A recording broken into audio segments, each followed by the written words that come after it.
welcome back to Happiest Girls on Earth. My name is Lauren, and today we're talking all things dining on the Disney Wish.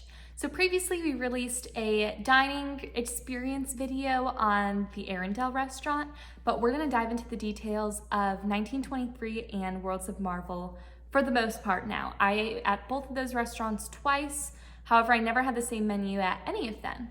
So we're gonna go through nights 1, 2, 4, and 5. Arendelle was 3, right in the middle, so you can check that video out.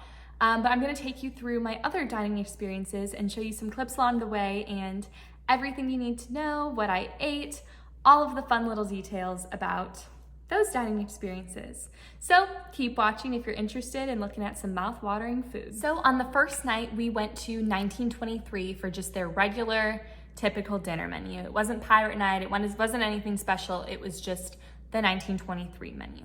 So I started off with a delicious buffalo, mozzarella, and prosciutto appetizer. I tried a bite of the tri-colored tortellini, which was delicious.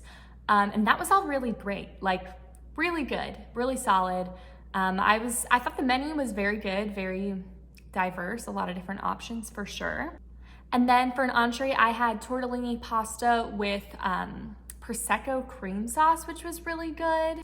It had some mushrooms, it had some lemon, it had some thyme. It was really delicious. Oh, and it had bacon bits on it too. I love pasta. I'm definitely a pasta girl. I did think the sauce was like super creamy, but like it could have had more flavor in it, but it was still really good. And then for dessert, I had the churros, which were good. You could tell they were made in bulk though. They weren't like the crispy churros you get at Magic Kingdom. But then the apple cheesecake was standout amazing, which is something I also tried. But that was 1923. It was a really great way to start off the dining experience on the Disney Wish for sure. Right, so then night 2 was our full experience at Worlds of Marvel, which was so cool. It was very similar to Animator's Palette, like on the other Disney boats, where it's mostly like a screen-based show, which I didn't really think it would be initially. I was a little confused, so a little disappointed about that because I thought it was more like action going on around you, but the Frozen dinner is much more of like a live show. But Worlds of Marvel was awesome. So first, let's check out the dining room. I went in there before it was open, and also they do some character meet and greets in there. So I did meet Black Panther in the dining room before hours of operation.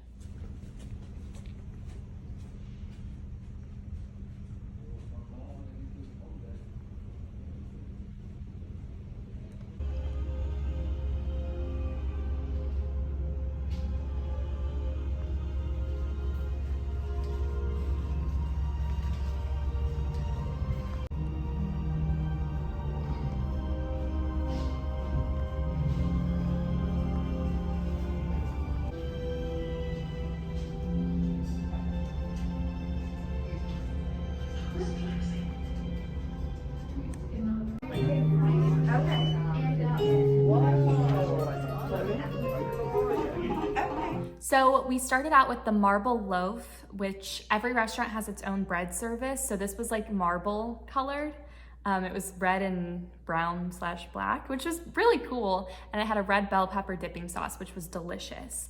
Then for an appetizer, I had the iceberg wedge salad, which was really good. It had blue cheese, candied pecans in it, a delicious dressing. So I enjoyed that for the most part. A lot of other people got the pork belly bao bun. That was a really popular option for sure. And then for an entree, I had the chicken schnitzel, which was delicious. And all of the dishes were supposed to be from like a different place in the Marvel universe, like Wakanda or Sokovia, I think I'm saying that right. But it was all like, it would say the name of the dish and then it would say like the country it was from. So it wasn't, people thought it was gonna be like the Pym Test Kitchen out in California, but it was more like focused on everyone else in the Marvel universe, especially because when the show wasn't actively going on the screens, they were showing like all the different characters, their character profiles, scenes of them in the movie. But yeah, the show, that was really awesome. So let's take a little look at the show now. Look at this crowd. You try keeping their attention. But look, that guy's still eating. Kid, now hold them all while you do it. Kid? This marvelous tear up with the Star Spangled Man with a plan to get some metal medals. Throw down on the high feed, baby. Shoot. Aye, Captain. At ease. I mean, take it easy. And what did I say about the boat captain jokes? Said I should make them at every chance I get. Just stay. Honey, you shrunk the ship. All right, well, let me just, Quantum cores are back online. Actually, your butts. Now.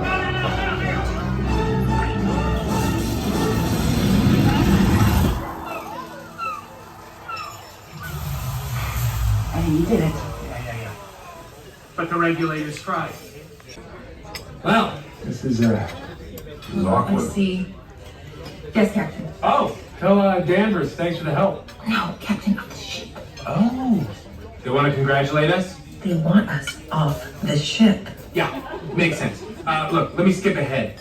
I have a surprise for everyone. No more surprises, please. No, this will be sweet. Literally. I really liked how they incorporated the show in as if it was going on like the top deck of the Disney Wish. So it felt like the boat shrunk, but you know, we're inside of it, so obviously we don't feel like that. There's fighting and battles going on the top deck, but you know, we're on deck 5, so it was creative. It was really cute. The end was adorable, how Ant-Man and the Wasp actually came and walked around. I thought that was cool to actually see people in person. So I really loved that. But overall, it was a super fun dining experience. I do think it would have been cool to be more action like going on, but it was a cool, it's definitely a good addition in their lineup of their 3 restaurants for sure. It's like 1923 is just a restaurant. Worlds of Marvel is like a restaurant plus some screen action, and then Frozen is like sensory overload. Frozen was my favorite, just for the record, but this is probably my second favorite. And the food, though the menu seems a little odd, just because it's a little different, it was solid. The chicken schnitzel, awesome. And the ice cream sundae, I didn't talk about the ice cream sundae. I had an ice cream sundae with a donut on top, and it was delicious. That's all I gotta say about that. Great food there. So then day 3, we ate at Arendelle, which was my favorite, and then night 4 was Pirate Night. So we're back at 1923, but the entire ship and all Disney boats that do a pirate night all share the same menu, which it's very Caribbean inspired, and it's fine. I didn't love it. It was definitely my least favorite meal.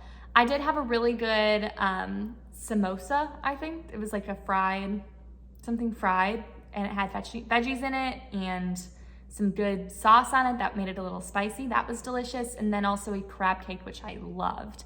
And then there was a fish for an entree, a lighter fish, light white fish with a mango salsa, which was pretty good. It was good. It wasn't above and beyond, you know, like I much preferred all the other nights over this one, but it was good. It was fun. It was something different, you know? So that was Pirate Night.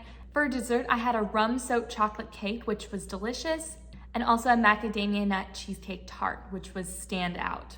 So there were good parts of the meal. It wasn't a bad meal by any means. It just wasn't my favorite because the others were so amazing and over the top. On our very last night, night 5, keep in mind, there's never any 5-day cruises of the Wish going out for any time soon. So we had a special Maiden Voyage sailing dinner with our own souvenir menus, which these were adorable. They had the Wish beautiful on the front, and they had the most delicious food listed on the menu inside.